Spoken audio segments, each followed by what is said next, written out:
Pasar adalah tempat proses sosial bertemunya individu dengan massa yang lebih banyak lagi, sehingga terjadi pertukaran barang, jasa, dan uang melalui mekanisme penciptaan penawaran dengan nilai tertentu yang saling menguntungkan.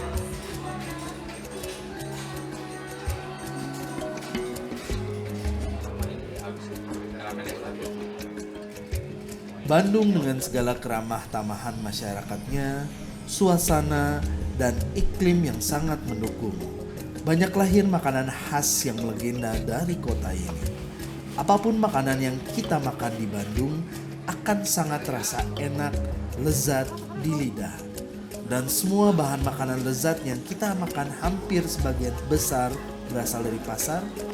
Pasar menjadi gerbang masuk yang baik untuk kita memahami sebuah kota. Oke warga lokal, dari beberapa pasar yang ada di Bandung, kita akan menuju ke salah satu pasar yang sudah cukup tua di kota Bandung yang keberadaannya ada di pusat kota. Pasar Cihapit, sebuah pasar di tengah kota Bandung yang memiliki sejarah panjang. Berawal dari tahun 1920 saat pemerintah Belanda membangun kawasan ini sebagai komplek terpadu antara pemukiman yang rapi, ruas jalan yang cukup lebar, dengan sanitasi yang baik, area taman, dan pasar.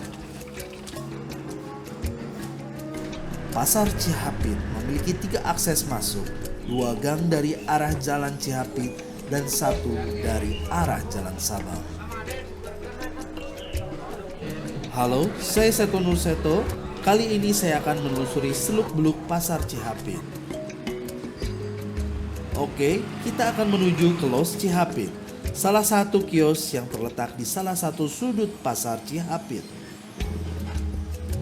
Los Cihapit adalah sebuah kedai kopi di bilangan Pasar Cihapit.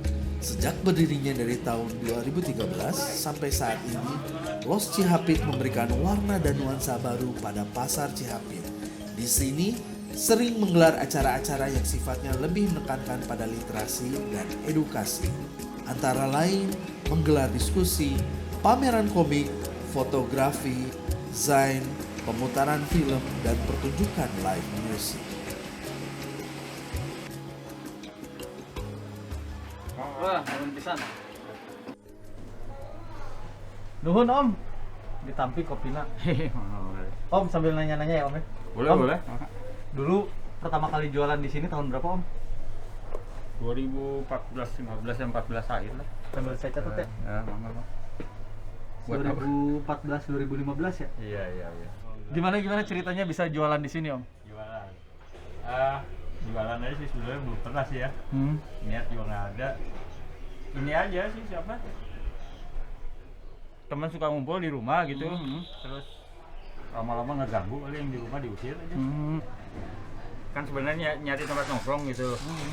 Cuman kalau ke jalan-jalan gede gitu kan, terus ya contohnya Riau lah, kan mahal, nggak mampu aja. Jadi terus cari-cari ada pasar, tanya-tanya, cari murah, cari tempat yang murah. cari tempat yang murah. Dulu dapat berapa Om di sini Om? Satu ini 2 los berarti kan? 3. Oh sama Tiga. sama yang di seberang 3 ya? Tiga kios tuh, satu losnya 300-an lah. Sebulan? Oke. Oke. Sebulan 300 ribu. Pada saat itu atau sampai sekarang? Sampai sekarang. Oke. Sampai sekarang. Berarti dulu sih nggak sampai sih. Berarti sebulan teh 1 juta lah ya, let's say. Kurang lebih. Kurang lebih ya. Sama oke. Los Cihapit teh termasuk kios pertama yang selain komoditas itu ya, selain komoditas sayuran ya. Iya, yang apa? Ada sih. Kopinya Maeha sama gudeg mah itu mah udah dari lama. dulu ya. Tahun-tahun itu ya saya yang terakhir. Ini ya, ini terus baru yang lain dulu kan sempat ada ya di sini-sini tapi udah. Banyak ada teman-teman buka Itu lagi ada. Useng bikin galeri di situ kan gitu. Ada. Sempat kayak gitulah. Sampai sebelum pandemi kemarin. Sekarang sisa ini aja. Balik lagi. Yang tahu cerita banyak tentang Pasar Cihapit teh siapa ya? Pasar Cihapit Ada sih teman-teman di sini juga sering ke sini. Tadi juga dari sini sih sebenarnya. Oh gitu. Saya Wahawe siap. udah pernah dengar? Oh iya tahu. Saya Nah. siap tuh yang kesininya. Tadi ada. Tadi terus ngajar dulu soalnya sekarang udah gimana? pindah sekarang. Di rumahnya apa? Enggak. Ke kedai satu lagi di Jalan Garut. Oh, di perpustakaan itu ya? Iya. Perpusnya Aib Solisidi ke situ juga kebetulan ada banyak teman-teman. Nah, sore biasanya Wawe di sana. Siap nanti kesana insya Allah. Tapi habis kopi, habis makan siang. Woi, keren. Oh, makan dulu. Makan dulu, belum makan Di ya. sini mah nggak ke Maeha mah doraka rasanya mah tuh. Harus Maeha dulu ini mah. Siap. Tamusu teh gini. Oh, bener. Yang sambal.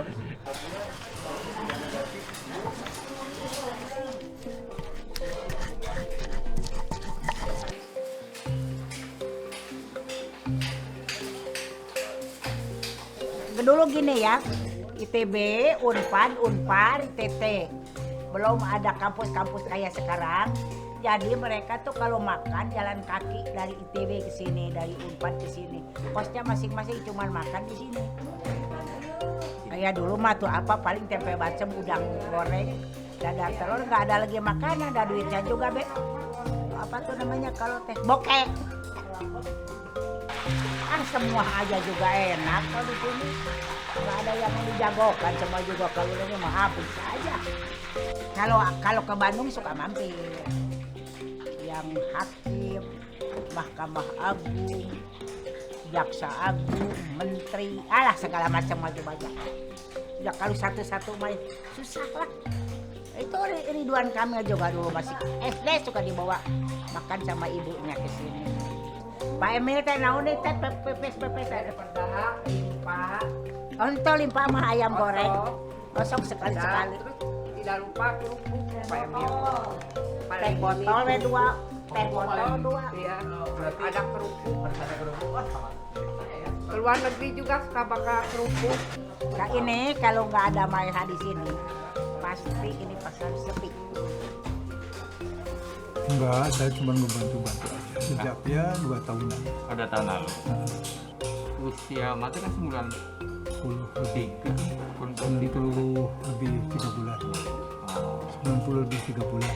berarti sudah sangat lama banget sih dia. Ya, dari tahun 60-an ya.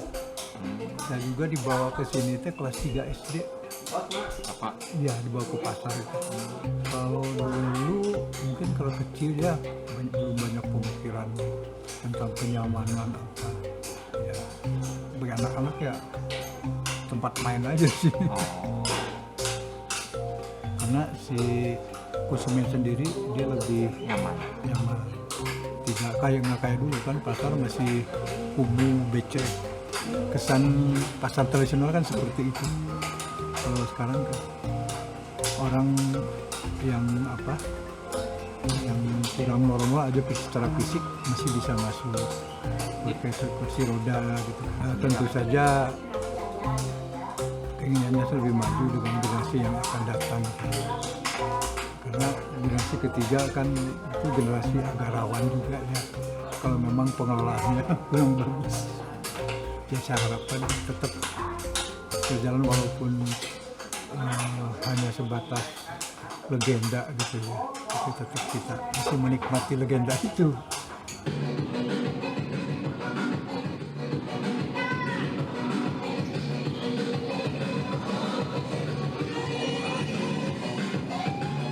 Kali ini saya akan mengunjungi HW Setiawan untuk menggali informasi lebih jauh soal kisah di Pasar Cihapit.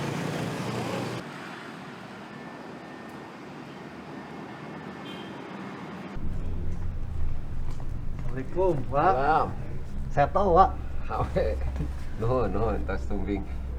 Punten, ini tadi teh saya dari tempatnya Om Bayu lagi ngobrolin masalah Pasar Cihapit, pengen tahu. Nah, terus pengen lagi mendalamin ada apa aja sih di Pasar Cihapit. Nah, kata Om Bayu, mampir aja ke gua katanya teh gitu. Siap. Nah, jadi saya kesini teh pengen diskusi aja sih tentang gimana sih Pasar Cihapit saat ini gitu.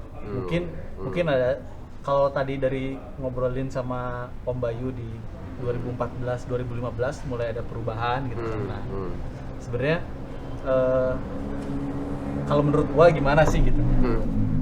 Ya saya sendiri sering ke situ ya, ke Pasar Cihapit, khususnya ke kedai kopinya Om Bayu ya. Karena kebetulan di sana sering diadakan kegiatan ya, mulai dari diskusi buku, launching buku ya, peluncuran buku, diskusi film, bahkan pernah ada workshop menggambar segala ya, pameran foto juga sering di situ. Saya sendiri sering ikut ngisi acara juga di situ. Ya memang dari pengalaman sehari-hari di situ kita bisa ngelihat sebetulnya Pasar Cihapit itu selain memenuhi fungsi ekonomi ya, sebetulnya menjalankan fungsi kultural juga. Keren sih memang. Iya. Sebagai ruang publik lah katakanlah gitu ya. Bener-bener. Saya kira nama Cihapit kan dalam kenangan orang Bandung khususnya udah cukup lama, Kang. Dari segi namanya sebetulnya mungkin tadinya ada 2 saluran air, sungai kecil barangkali yang yang segaris gitu, lalu ada wilayah di tengah-tengah, kelihatannya itu yang dimaksud Cihapit kelihatannya. Juga saya kira di akhir zaman kolonialisme Eropa Belanda, saya kira Cihapit kan pernah jadi tempat interniran perempuan dan anak-anak dari kalangan Eropa ya di masa pendudukan Jepang. Meskipun jejaknya sih saya sendiri nggak tahu persisnya di mana. Mungkin Kang Bayu malah lebih tahu di mana letak persis, tapi di Cihapit lah. Cihapit itu jadi tempat interniran. Ada juga pengadilan apa gitu ya sebelumnya. Ada pasar kemudian timbul di situ ya.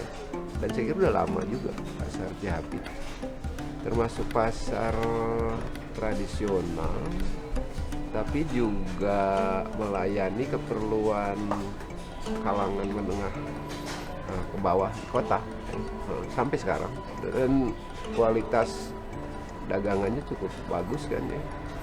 Kuliner di Cihapit itu rata-rata kalau menurut saya umumnya enak. Selain untuk kopi, kalau saya sih cari buku loakan juga di Cihapit. Sekitar Cihapit biasanya ada orang jualan buku-buku bekas ya, termasuk buku-buku bahasa Belanda. Kadang-kadang saya sering menemukan di sini. Kaset juga, kaset audio ya, musik. Iya, jadi secara sederhana menurut pandangan saya Cihapit itu adalah pasar tradisional yang nyambung sama kalangan terpelajar. Mungkin itu uniknya. Ini yang menjadi membedakan Cihapit dari pasar-pasar sejenis. Selain keunggulan lokasi ya, dan jajanannya tadi, tapi manfaat ruangnya itu. Jadi lebih kultural katakanlah gitu. Karena basicnya sendiri kan kalau saya di antropologi ngomongin pasar itu kan dia adalah hub dari orang-orang datang saling berinteraksi. Nggak cuman urusan ekonomi pertukaran uang dan barang gitu, tapi Betul. juga ada interaksi sosial di situ. Nah, yang menarik adalah Cihapit ini kalau di Bandung rasanya lebih kompleks. Iya, memang. Interaksinya gitu dibandingkan dengan pasar-pasar tradisional lainnya. Ya, itu yang menarik dari Cihapit, antara lain terletak di situ ya, bahwa memang kategorinya pasar tradisional ya, tetapi pada kenyataannya ternyata yang disebut pasar tradisional itu juga mengemban banyak fungsi ya. Ya. Dibandingin pasar tradisional sejenis ya, katakanlah pasar sederhana ya, dan yang lain-lain, pasar Geger Kalong gitu. Di pasar Cihapit itu lebih luas fungsinya, fungsi sosialnya ya. Katakanlah ada fungsi kulturalnya gitu ya. Jadi di situ juga jadi tempat ekspresi budaya sebetulnya ya. Bahkan mungkin jadi salah satu pendorong untuk kreativitas budaya dari berbagai segmen ya, dari mulai seni visual sampai sastra gitu misalnya. Ya, melalui diskusi-diskusi yang dibikin di dalam ya, atau pertukaran kayak begini ya, Ya. percakapan seperti ini. Saya sendiri pernah ngajak mahasiswa saya gitu ke situ, belajar bareng di situ. mahasiswa mencoba mengenal lingkungan sekitar. Saya ajak diskusi di situ, terus balik ke kampus mendapat pengalaman sesuatu yang baru gitu, misalnya kayak gitu. Pasar Cihapit hadir bukan hanya sebagai pasar tradisional pada umumnya, sebagai sebuah pasar yang hanya menyediakan kebutuhan dasar buat masyarakat sekitarnya saja. Lebih dari itu, Pasar Cihapit adalah sebuah pasar yang mempunyai fungsi kultural sebagai sebuah ruang publik.